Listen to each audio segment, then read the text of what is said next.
ಎಲ್ಲ ನನ್ನ ರೈತ ಬಾಂಧವರಿಗೆ ಉದಯ್ ಕುಮಾರ್ ಪಾಟೀಲ್ ಮಾಡುವ ನಮಸ್ಕಾರಗಳು.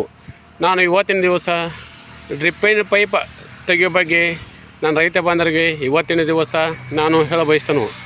ಡ್ರಿಪ್ಪಿನ ಪೈಪ್ ತೆಗೆದಂತಂದ್ರೆ ಏನಪ್ಪ ಅಂತಂತಂದ್ರೆ, ನಾವು ಕಬ್ಬಿನ ಸಾಲ 4 ಫೂಟ 5 ಫೂಟ ಸಾಲ ಬಿಟ್ಟಿರ್ತೇವೆ. ಅದರ ನಾವು ಡ್ರಿಪ್ ಪೈಪ್ ಚೆಲ್ಲಿರ್ತೇವೆ. ಡ್ರಿಪ್ ಅಂತಂತಂದ್ರೆ ಲೆಟ್ರಲ್ ಚೆಲ್ಲಿರ್ತೇವೆ. ಅವನ್ನ ನಾವು ಯಾವ ಥರನಾಗಿ ತೆಗೆದಕ್ಕೆ ನಾವು ಪಟ್ಯಾಗಿ ಚೆಲ್ಬೇಕು ಅನ್ನೋದನ್ನು ನಾನು ಇವತ್ತಿನ ದಿವಸ ನನ್ನ ರೈತ ಮಿತ್ರರಿಗೆ ಹೇಳ್ತೇನೆ. ಬರೀ ಹೋಗೋಣ.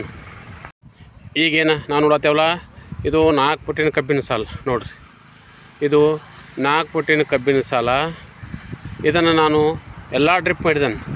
ಯಾವ ಥರ ಆಗೈತಂದ್ರೆ, ಪ್ರತಿಯೊಂದು ಸಾಲಿಗೂ ನಾನು ಒಂದೊಂದು ಲೆಟ್ಲ್ ಚೆಲ್ಲಿದ್ದೇನೆ. ಬರೀ ತೋರಿಸ್ತಾನೆ ನೋಡಿರಿ. ಇದು ಪ್ರತಿಯೊಂದು ಸಾಲಿಗೂ ಒಂದೊಂದು ಪೈಪ್ ಐತಿ ನೋಡಿರಿ. ಈ ಸಾಲಿಗೂ ಐತಿ, ಈ ಸಾಲಿಗೂ ಐತಿ. ಪ್ರತಿಯೊಂದು ಸಾಲಿಗೂ ನಾನು ನೋಡಿರಿ, ನಾನು ಇದನ್ನು ಲೆಟರ್ ಚೆಲ್ಲಿದ್ದೇನೆ. ಇದನ್ನು ನಾವು ಯಾವಾಗ ತೆಗಿಬೇಕಂತಂದ್ರೆ, ನಾನು ಇವತ್ತಿನ ದಿವಸ ರೈತ ಮಿತ್ರರಿಗೆ ನಾನು ಹೇಳಬಯಸ್ತೇನೆ. ಈಗ ನಾವು ಕಬ್ಬು ತುರಿತೇವೆ. ಕಬ್ಬು ತುರಿದಕ್ಕೆ ಕರೆಕ್ಟ್ ಟೈಮಿಗೆ 2 ತಿಂಗಳು ಇರ್ತಲ್ಲ, 2ರಿಂದ 2.5 ತಿಂಗಳ ಮಟನೂ ಡ್ರಿಪ್ ಪೈಪ ಅವು ಸಾಲಾಗಿರ್ಬೇಕು. ಅವು ಡ್ರಿಪ್ ಪೈಪ್ ಯಾಕೆ ಸಾಲಾಗಿರ್ಬೇಕಪ್ಪ ಅಂತಂತಂದ್ರೆ, ನಾವು 4ರಿಂದ 5 ಫುಟ್ ಸಾಲ ಬಿಟ್ಟಿರ್ತೇವೆ. ನಾವು ಆ ಸಾಲಿಗೆ ನೀರು ಹಾಸೋಕೆ ಭಾಳ ತೊಂದರೆ ಆಕತಿ. ಅದಕ್ಕಾಗಿ ನಾವು ಡ್ರಿಪ್ಪ ಮಾಡಿರ್ತೇವೆ. ಡ್ರಿಪ್ ಮಾಡಿದ ಕೂಡಲೇ ನಾವು ಅವನ್ನ 2ರಿಂದ 2.5 ತಿಂಗಳ ಮಟನೂ ಆ ಪೈಪ ಸಾಲಾಗಿಡ್ಬೇಕು. ಆ ಸಾಲಾಗಿಡಿದ್ರೆ ಏನಾಕಪ್ಪ ಅಂತಂತಂದ್ರೆ, ನಾವು ಪ್ರತಿಯೊಂದು ಸಾಲಿಗೂ ಒಂದೊಂದು ಡ್ರಿಪ್ ಪೈಪ್ ಚೆಲ್ಲಿದ್ವು ಅಂತಂತಂದ್ರೆ ಕಬ್ಬ ಈ ಥರನಾಗಿ ಬರುತ್ತೆ. ನೋಡೋದ್ರಲ್ಲ ನೋಡಿರಿ, ನಾವು ಡ್ರಿಪ್ಪ ಮಾಡಿದ್ವಿ ಅಂತಂತಂದ್ರೆ ಕಬ್ಬ ಈ ಥರಾಗಿ ಎಲ್ಲಿನೂ ಇರ್ತೈತಿ. ಆಮೇಲೆ ಅಗದಿ ಜಬರ್ದಸ್ತ್ ಬರತ್ತಂತ ನನ್ನ ರೈತ ಮಿತ್ರರಿಗೆ ನಾನು ಇವತ್ತಿನ ದಿವಸ ಈ ವಿಷಯವನ್ನು ಹೇಳಬಯಸ್ತೇನೆ. ನೋಡಿರಿ, ನಾವು ಡ್ರಿಪ್ ಮಾಡಲಿಲ್ಲ ಅಂದ್ರೆ ಏನಾಕತ್ತಂತಂದ್ರೆ, ಸಾಲಿನ ನಂತರ ಹೆಚ್ಚಾಕತಿ. ಸಾಲಿನ ನಂತರ ಆತಂತಂದ್ರೆ ನೀರು ಸಫಿಷಿಯೆಂಟ್ ಆಗೋಲ್ಲ. ನೀರು ಸಫಿಷಿಯೆಂಟ್ ಆಗಲ್ಲ ಅಂತಂತಂದ್ರೆ ಬೆಳವಣಿಗೆ ಕುಂಠಿತಕ್ಕಂತ ನನ್ನ ರೈತ ಮಿತ್ರರಿಗೆ ನಾನು ಇವತ್ತಿನ ದಿವಸ ಹೇಳಬಯಸ್ತೇನೆ. ಇನ್ನು ಮುಂದೆ ಈ ಡ್ರಿಪ್ ಪೈಪ್ ನಾವು ಯಾವಾಗ ತೆಗೆದಪ್ಪ ಅಂತಂತಂದ್ರೆ, ಈ ಸದ್ಯ ಈ ಕಬ್ಬಿಗೆ 2.5 ತಿಂಗಳಾಗೈತಿ. 2.5 ತಿಂಗಳಾಗೈತಿ. ಈ ಸದ್ಯ ಡ್ರಿಪ್ ಪೈಪು ಸಾಲಾಗದಾವೆ. ಈಗ ನಾವೇನು ಮಾಡ್ಬೇಕಂತಂದ್ರೆ, ಈ ಪೈಪ್ ತೆಗೆದಕ್ಕೆ ಇನ್ನು ಪಟ್ಯಾಗ ಬೀಬೇಕು ನೋಡ್ರಿ. ಈಗ ನಾವು ಈಗ ಸಾಲಾಗ ಪೈಪ್ ಅದಾವಲ್ಲ, ಲೆಟ್ಲ್ ಪೈಪ್ ಅಂತಂದ್ರೆ ಲೆಟ್ಲ್ ನೋಡ್ರಿ. ಪ್ರತಿಯೊಂದು ಸಾಲಾಗೂ ಲೆಟ್ಲ್ ಅದಾವೆ. ನಾವು ಇದನ್ನು ತೆಗೆದಕ್ಕೆ ಪಟ್ಯಾಗ ಹೋಗ್ಬೇಕು. ಪಟ್ಯಾಗ ಯಾಕೆ ಹೋಗಿಬೇಕಪ್ಪ ಅಂತಂತಂದ್ರೆ, ಇವು ಹೆಂಗೆ ಉಳಿದವು ಅಂತಂತಂದ್ರೆ, ಕಬ್ಬು ಬೆಳವಣಿಗೆ ಆದಮೇಲೆ ಈ ಪೈಪ ನಮಗೆ ಬರೋದಿಲ್ಲ, ಜಗ್ಗ್ಯಾಡಿ ಬರೋಲ್ಲ. ಆಮೇಲೆ ಹರಿದು ಹೊಕ್ಕಾವು ಮತ್ತು ಲುಕ್ಸಾನ್ ಆಕತ್ತಂತ ನನ್ನ ರೈತ ಮಿತ್ರರಿಗೆ ನಾನು ಹೇಳಬಯಸ್ತೇನೆ. ಅದಕ್ಕಾಗಿ ನಾವೇನು ಮಾಡೋಣ ಅಂತಂದ್ರೆ, ಈಗ ಸಾಲಾಗಿನ ಪೈಪ್ ತೆಗೆದ ನಾ ಇವತ್ತಿನ ದಿವಸ ಪಟ್ಯಾಗ ಹೋಗು ನೋಡತ್ತಲ್ಲ, ಈ ಸಾಲಾಗಿನ ಪೈಪು ತೆಗೆದ ನಾನು ಈ ಪಟ್ಯಾಗ ಹೋಗಿ ಕಾರ್ಯಕ್ರಮ ಇಟ್ಕೊಂಡು ಬರೀ ನಾನು ಯಾವ ಥರ ತೆಗಿತಾನಂತ ತೋರಿಸ್ತೇನೆ. ಮೊದಲು ನಾವು ಏನು ಬೇಕಂತಂದ್ರೆ, ಮೇನ್ ಪೈಪ್ ನೋಡತ್ತಲ್ಲ, ಇದು ಮೇನ್ ಪೈಪ್ ಐತಿ ನೋಡಿರಿ. ಇದು ಮೇನ್ ಪೈಪ್ ಐತಿ. ಇದನ್ನು ಮೇನ್ ಪೈಪ್ದಿಂದನ ನೋಡಿರಿ, ಪೈಪ್ ಈ ಥರ ಅವು ನೋಡಿರಿ, ಪೈಪ ಸಾಲಾಗಿರ್ತಾವೆ.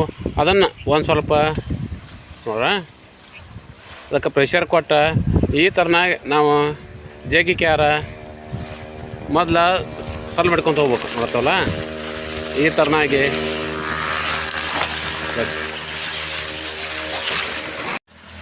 ಏನು ಆ ಪೈಪ್ ಸಾಲಾಗದಾವಲ್ಲ, ಸಾಲಾನ ಪೈಪ್ ನಾವು ಏನು ಮಾಡ್ಬೇಕಂತಂದ್ರೆ, ಈ ಥರ ಮೊದಲು ನೋಡಿರಿ ಅವನ್ನ ಮೊದಲು ಸರಳ ಆಗುವಂಗೆ ಮೊದಲು ಸಲ ಮಾಡ್ಕೊತ ಹೋಗ್ಬೇಕು.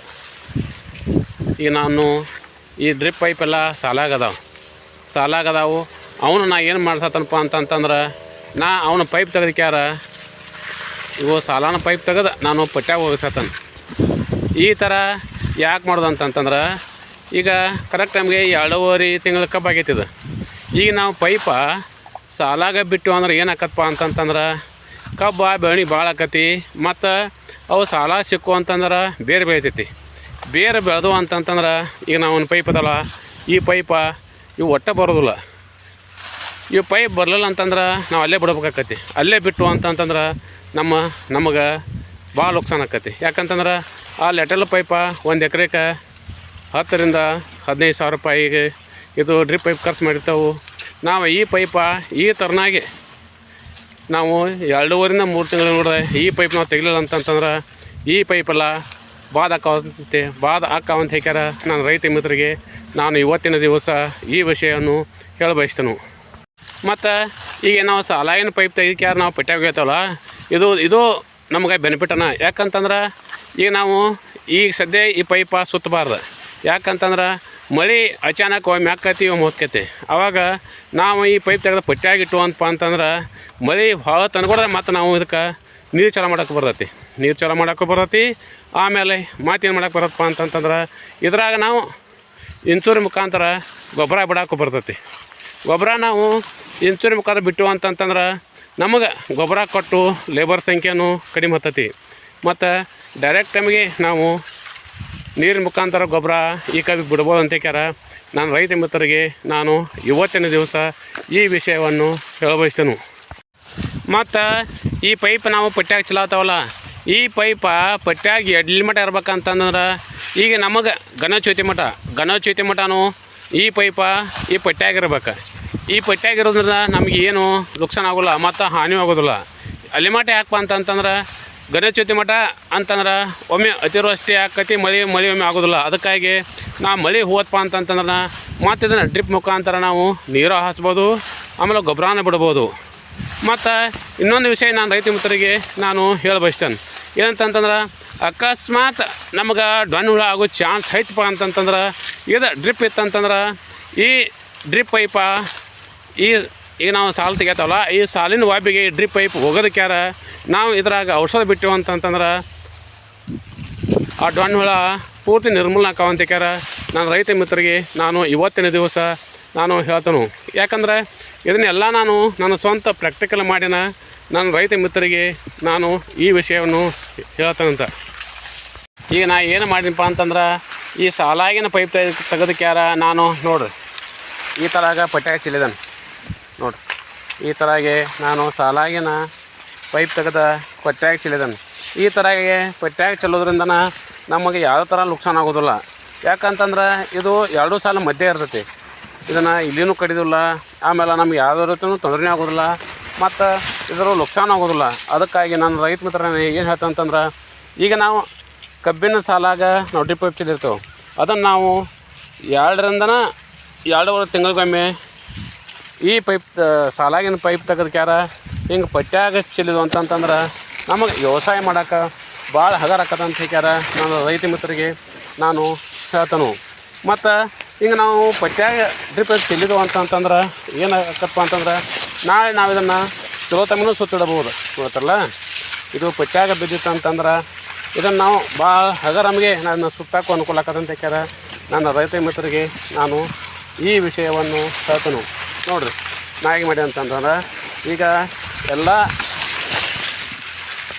ಲೆಟಲ್ ಅದಾವಲ್ಲ, ಲೆಟಲ್ ಅಂತಂತಂದ್ರೆ ಈ ಡ್ರಿಪ್ ಪೈಪ್ ಇವನ್ನೆಲ್ಲ ನಾ ಏನು ಮಾಡಿದೆನಪ್ಪ ಅಂತಂತಂದ್ರೆ ಈಗ ನಾನು ಸಾಲನೂ ತೆಗಿಸ್ಕ್ಯಾರ ಈಗೆಲ್ಲ ಪಟ್ಯಾಗ ಹೋಗಿಸಿದೆ. ಬರೀ ಇನ್ನು ಹಂಗೆ ಮುಂದೆ ಹೋಗೋಣ ನೋಡಿರಿ. ನಾವು ಡ್ರಿಪ್ ಮಾಡಿದೆವು ಅಂತಂದ್ರೆ ಈ ಥರ ಬೆಳೆನೂ ಬರ್ತೈತಿ, ಆಮೇಲೆ ನಮಗೆ ವ್ಯವಸಾಯ ಮಾಡೋಕೆ ಹಗುರ ಆಕತಿ, ಆಮೇಲೆ ಲೇಬರ್ಸ್ ಸಂಖ್ಯೆನೂ ಕಡಿಮೆ ಆಕತಿ. ನೋಡಿರಿ ಈಗ ಇದೆಲ್ಲ ಡ್ರಿಪ್ ಮಾಡಿದ್ರೆ ಈ ಕಬ್ಬೆಲ್ಲ ಈ ಥರನಾಗಿ ಹೆಲ್ದಿ ಐತಿ. ನೋಡಿರಿ ಇದು ಕರೆಕ್ಟ್ ಟೈಮ್ಗೆ 2.5 ತಿಂಗಳ ಕಬ್ಬು ಐತಿ. ಈಗ ಸದ್ಯ ನನ್ನ ಭುಜದ ಮಟನೂ ಕಬ್ಬು ಐತಿ. ಇದಕ್ಕೆಲ್ಲ ಕಾರಣ ಡ್ರಿಪ್ ಗೊತ್ತಲ್ಲ. ನೋಡಿರಿ ಈಗ ನಾನು ನೋಡೋ ಕಬ್ಬಿಗೆಲ್ಲನೂ ನಾನು ಡ್ರಿಪ್ಪ ಮಾಡಿದೆನು. ಈಗ ನಾನು ಏನು ಮಾಡತ್ತನಪ್ಪ ಅಂತಂತಂದ್ರೆ ಈಗ ನಾನು ಈಗೆಲ್ಲ ಲೆಟ್ಲ್ ಪೈಪೆಲ್ಲ ಇವು ಸಾಲಾಗದಾವು. ಇದನ್ನು ನಾನು ಸಾಲನೂ ತೆಗಿಕ್ಯಾರ ಈಗ ಪಟ್ಯಾಗ ಹೋಗಿಸತ್ತಾನ. ಈ ಥರನಾಗಿ ಮಾಡಿದೆವು ಅಂತಂತಂದ್ರೆ ನಮಗೆ ನೀರು ಹಾಸೋಕ್ಕಾತು, ಆಮೇಲೆ ಗೊಬ್ಬರ ಬಿಡೋಕ್ಕಾತು, ಎಲ್ಲಕ್ಕೂ ಹೊಗರಾಕತ್ತಂತ ಹೇಳ್ಯಾರ. ನನ್ನ ರೈತ ಮಿತ್ರರಿಗೆ ನಾನು ಇವತ್ತಿನ ದಿವಸ ಈ ವಿಷಯವನ್ನು ಹೇಳ್ತಾನೆ. ನೋಡಿರಿ ಈ ಥರಾಗಿ ಆಧುನಿಕವಾಗಿ ಉಪಕಾರ ಬಂದವಲ್ಲ ಅವನು ಬಯಸ್ಕೊಂಡ್ಯಾರ. ನಾವು ವ್ಯವಸಾಯ ಮಾಡಿದೆವು ಅಂದ್ರೆ ನೀರಾವರಿ ಬೇಸಾಯ ಮಾಡಿದೆವು ಅಂತಂತಂದ್ರೆ ನಮಗೆ ನೀರು ಹಾಸೋಕ್ಕೂ ಅನುಕೂಲ ಆಕತಿ, ಆಮೇಲೆ ನೋಡಿ ಬೆಳೆನೂ ಬಂಪರ್ ಬರ್ತಂತ ಹೇಳ್ಯಾರ ಹೇಳಿ ಎಲ್ಲ ನನ್ನ ರೈತ ಬಾಂಧವರಿಗೆ ನನ್ನ ನಮಸ್ಕಾರಗಳು.